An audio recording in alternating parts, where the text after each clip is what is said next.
stylists are really different than costume designers, and some people wouldn't even know that there was a difference. Stylists usually take existing clothing or costumes and they'll bring it to the star and just put up a whole rack, but a costume designer will start from the ground up. My name is Stacia Lang, and I'm a costume designer and builder. I was born and raised in Albert Lea, and now I live in Los Angeles, California. Specialty costumers work with materials that are different, of course, from regular dressmaking, and do different things.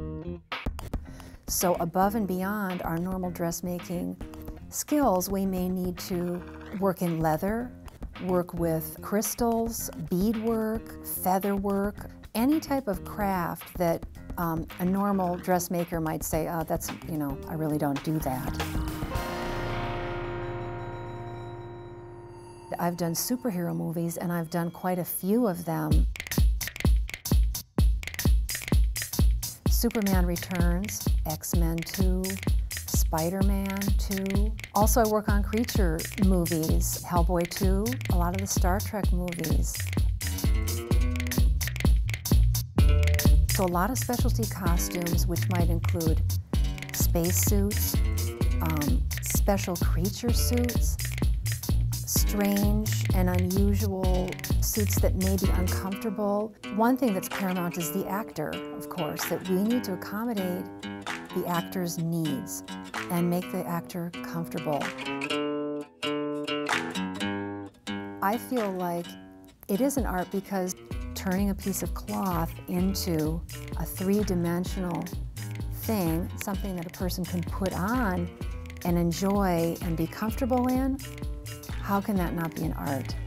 It is a craft, but I see it as an art as well.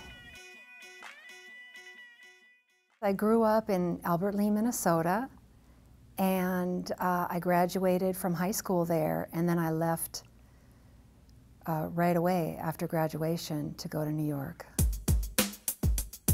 I was accepted at the Fashion Institute of Technology there. I got fashion jobs right out of college, but I really wanted to get more into the costume. And so I started working in costume houses in New York City and worked on Broadway shows. Then I decided to move back to Minnesota. So I happened to be at this woman's house, and I said, oh, I'm gonna move back to Minneapolis, and I just wonder where where will I work? And she said, oh, I have a friend who works with Prince.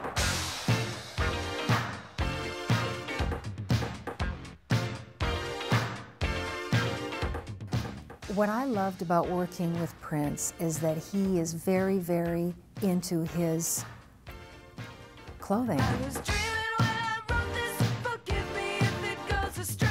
Where you and I might wear jeans and a t-shirt or something, that's not his style.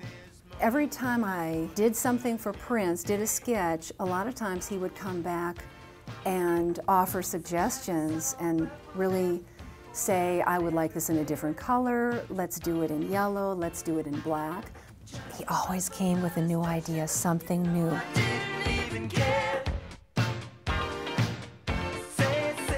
So I always had to be on my toes because he was on top of it, you know.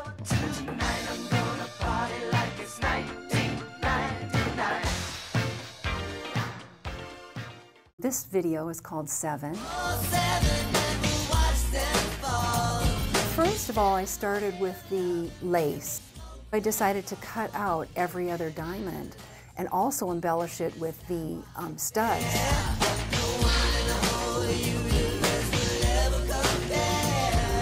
And he came up with this idea. He was so creative, and he said, I want a mask to wear. He took the lace and he wore that on his face as a mask.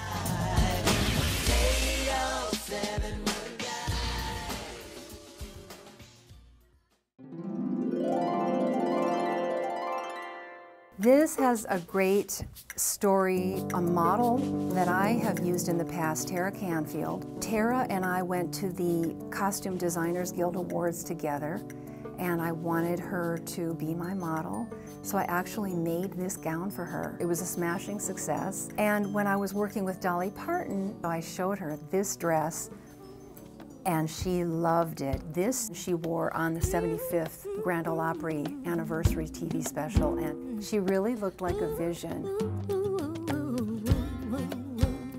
Clothing meant so much to Dolly. She was my childhood idol. Well, I can't tell you where I'm going. I'm not sure of where I'm And so right off the bat, I wanted to send her sketches. And in fact, I did. Right when I was in college, I sent her sketches, hoping, oh, maybe one day I could be her designer. And she wrote a lovely letter back to me, and it was a rejection letter. And I still have it to this day, but what is so cool is that in the end, she said, I hope that one day our paths will cross again and that we'll work together. And we did. Now this part of the gallery, this whole wall is my movie work.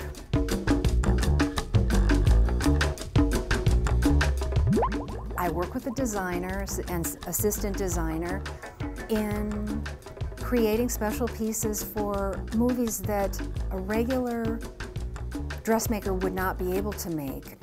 A movie that I worked on recently was Hellboy 2. I was asked to make the costumes and develop the costumes for two characters, Wink and Johann. And I had to look at the sketch and say, okay, here's the concept sketch. Now how am I going to make this come to life?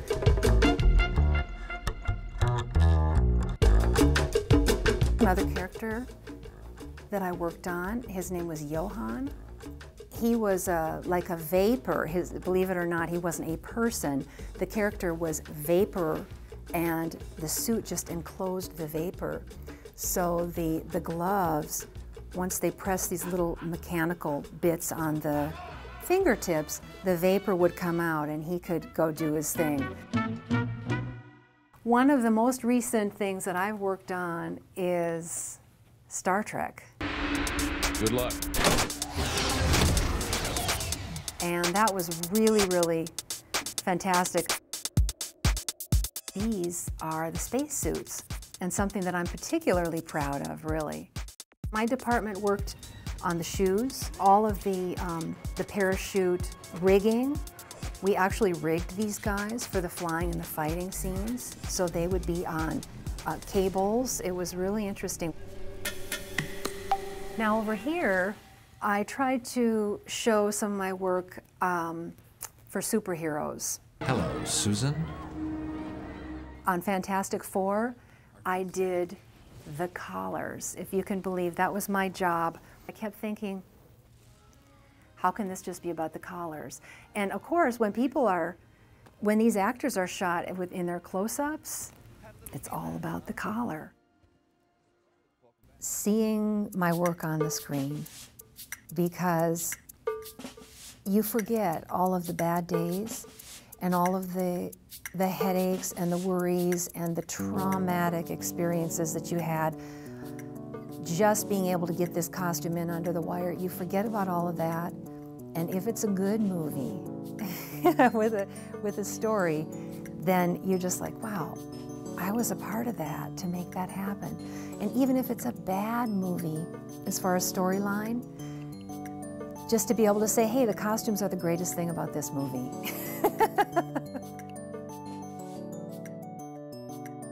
There's a great value in entertainment because it sparks dreams and it sparks imagination. I just feel like I've contributed to that maybe bit of, wow.